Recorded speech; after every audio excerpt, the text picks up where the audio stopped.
Hello students, class 9th Hindi 2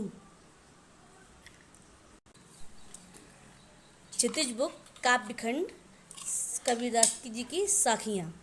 explanation second. Hello बच्चों, जैसे कि मैंने आपको पार्ट 1 में 3 साखियाँ पढ़ा दी थी। मैंने आपको जैसे हस्ती चिड़िए ज्ञान की, यहाँ तक मैंने आपको एक्सप्लेन कर चुकी हूँ मैं। तो आज पार्ट 2 में मैं आपको नंबर 4 से स्टार्ट करती हूँ। पखा पखी के कारणे सब जग रहा भुलान, निरपक होए के हरि भजे सोई संत सुजान। यहाँ कबीरदास जी कहते हैं कि पखा पखी मीन्स क्या होता है, पक्ष और विपक्ष। इसके बाद है के कारणे, कारणे मीन्स कारण, सब मीन्स सारा, जग मीन्स संसार, भुलान मीन्स भूल गया है। कबीरदास जी कहते हैं पक्ष और विपक्ष में पड़ के कारण सारा संसार क्या है, भूल गया है। निरपक होए के हर भजे सोई संत सुजान। निरपक मीन्स निष्पक्ष होकर, न किसी इधर पक्ष में न विपक्ष में, निष्पक्ष होकर, हर भजे, हर मीन्स प्रभु का, भजे मीन्स भजन करता है, सोई मीन्स वही, संत सुजान मीन्स सज्जन है, वही सच्चा ज्ञानी है, सज्जन पुरुष है। अब देखिए इसका अर्थ सुनिए ठीक से, व्याख्या।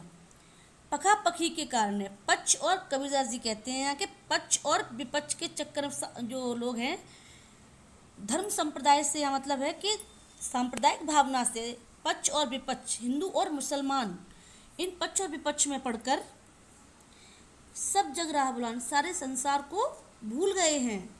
निरपक होए के हर बजे, कबीरदास जी कहते हैं जो निष्पक्ष होकर, न सांप्रदायिक भावना को से ऊपर होकर, जिसे सच्चा ज्ञान है, वह सिर्फ क्या करता है, सिर्फ प्रभु को का भजन करता है। ना वो हिंदू के पक्ष में होता और ना ही मुस्लिम के पक्ष में, वो क्या करता है, प्रभु का भजन करता है। सोई संत सुजान, वही सच्चा संत है। ओके बच्चों, नेक्स्ट है नंबर 5। हिंदू मुआ राम कहे मुसलमान खुदाए, कहे कबीर सो जीवता जो धूके निकट न जाए। कबीरदास जी कहते हैं कि हिंदू मुआ मीन्स मरा जा रहा है, राम कहे, राम राम कहकर, और मुसलमान खुदाए, और मुसलमान खुदा खुदा कहकर मरा जा रहा है। कहे कबीर सो जीवता, कबीरदास जी कहते हैं कि सो जीवता, वही जीवित है जो धू के निकट, धू मीन्स दोनों के निकट में समीप न जाए, जो इन दोनों के ही समीप न जाए, ना हिंदू किनके, न राम के और न रहीम के, क्योंकि राम और रहीम क्या है, दोनों एक ही हैं। जो राम है वही रहीम है। तो या कबीरदास जी कहते हैं कि मुसलमान और हिंदू की में चक्कर में पड़कर कुछ नहीं है, सिर्फ क्या है, कट्टरता है। वास्तव में राम और खुदा क्या है, वो दोनों एक ही हैं। कहे कबीर सो जीवता, कबीरदास जी कहते हैं कि वही इंसान जीवित है, अर्थात उसी इंसान को सच्चा ज्ञान है जो इन दोनों को के निकट नहीं जाता, इन दोनों को छोड़कर क्या करता है, सिर्फ प्रभु की भक्ति करता है। परम पिता परमेश्वर जो है एक, उसी की भक्ति करता है, वही सच्चा ज्ञानी है। ओके बच्चों,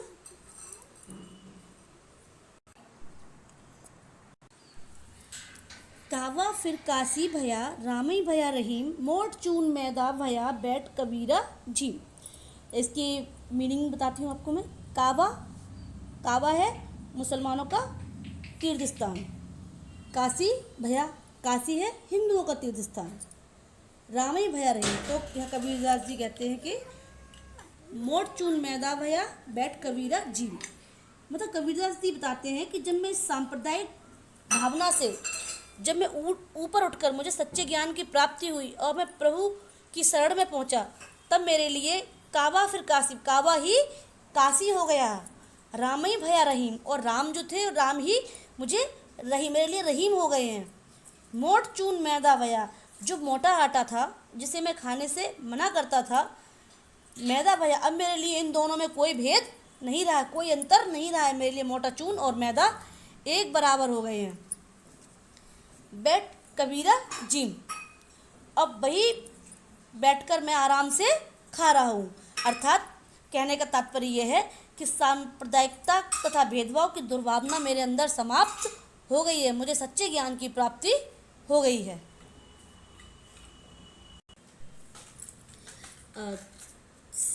नेक्स्ट देखिए नंबर 7 एंड लास्ट। ऊंचे कुल का जन्मिया करनी ऊंच न होए, सुबरन कलश सुरा भरा साधु निंद। ऊंचे कुल का जन्मिया जे करनी ऊंच न होए, सुबरन कलश सुरा भरा साधु निंदा सोई। देखिए मैं इसकी मीनिंग एक्सप्लेन करती हूँ। ऊंचे कुल का जन्मिया, ऊंचे मीन्स अच्छे खानदान, जन्मिया मीन्स पैदा, ऊंचे कुल में जन्म लेने से, पैदा होने से। जे करनी ऊंच न होए, उसकी करनी मीन्स कर्म, ऊंच न होए, ऊंचे नहीं होते हैं।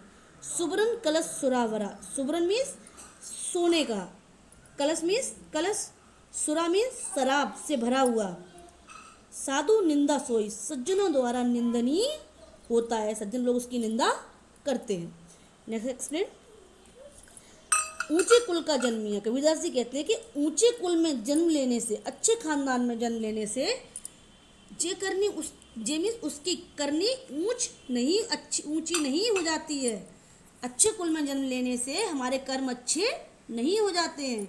किस प्रकार? ठीक उसी प्रकार जिस प्रकार सुबरन कलश सुरा भरा, जिस प्रकार सोने का कलश, सोने के कलश में अगर शराब के भरने से साधु निंदा सोई, साधुओं द्वारा वह निंदनीय ही रहता है। भले ही वो कलश सोने का है, लेकिन अगर उसमें शराब भरी हुई है तो सज्जन लोग उसकी निंदा ही करते हैं, क्योंकि शराब का जो गुण है वो निंदनीय है और जो कलश है वो सोने का है। लेकिन अगर वो उसमें शराब भरी हुई है तो सोने की कोई कीमत नहीं है, क्योंकि वह सज्जनों द्वारा उसमें भरी हुई शराब निंदनीय है। ओके बच्चों, आज आपका 9 चैप्टर कबीरदास जी की साखियाँ कंप्लीट हो गया। और आपको नेक्स्ट वीडियो में मैं आपको इसके नोट्स दे दूँगी और इसके बाद मैं आपको शब्द पढ़ाऊँगी। ओके बच्चों, बाय, टेक केयर।